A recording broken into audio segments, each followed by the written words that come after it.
This article contains affiliate links. We may receive a commission on any sales we generate from it. Learn more. Clarkson's farm presenter Jeremy Clarkson spoke about his concerns for the Natural History Museum in a recent column. The farming star spoke about the way he felt young people were treating historical artifacts under the title "We Can't Rewrite History." Jeremy, 61, spoke about his admiration for the London landmark in a column for The Sun. He wrote, "I have always believed that the Natural History Museum in London is the most jaw-dropping building in the entire world.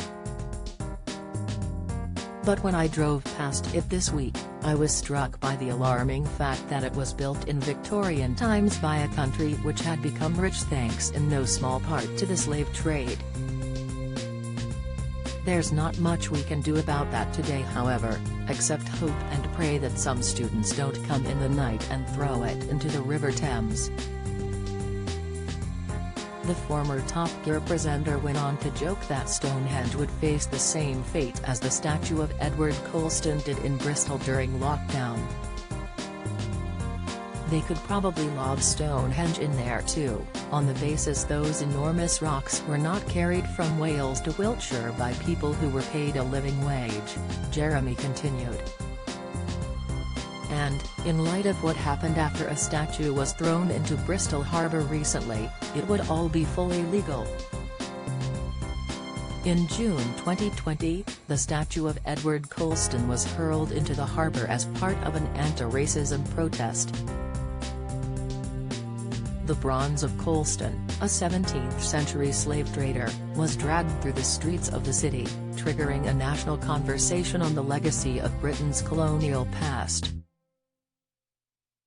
The protests were part of the much larger Black Lives Matter movement, which swept over the world that summer following the unjust killing of George Floyd. Floyd was an African-American man who was murdered by a police officer in Minneapolis, Minnesota on May 25, 2020.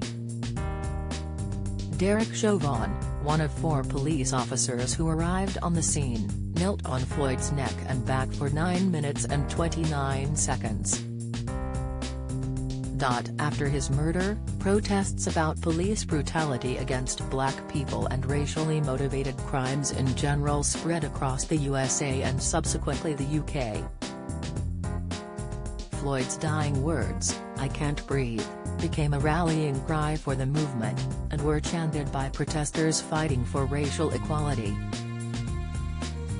The debate around slave trader Colston became contentious in the UK, as some Bristolians were angered that a historic statue had been torn down. Bristol Mayor Marvin Rees said he felt no sense of loss about the statue's fate. Speaking to BBC News, he said, "I can't and won't pretend the statue of a slave trader in a city I was born and grew up in wasn't an affront to me and people like me.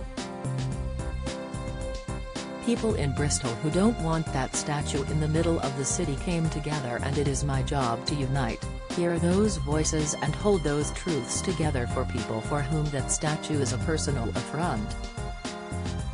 Rees said the statue will likely be recovered from the harbour at some point and placed in a museum alongside protesters' posters. Since then, the damaged and graffitied statue has been displayed at the Shed Museum in Bristol alongside placards from the protest on June 7, 2020 and a timeline of events.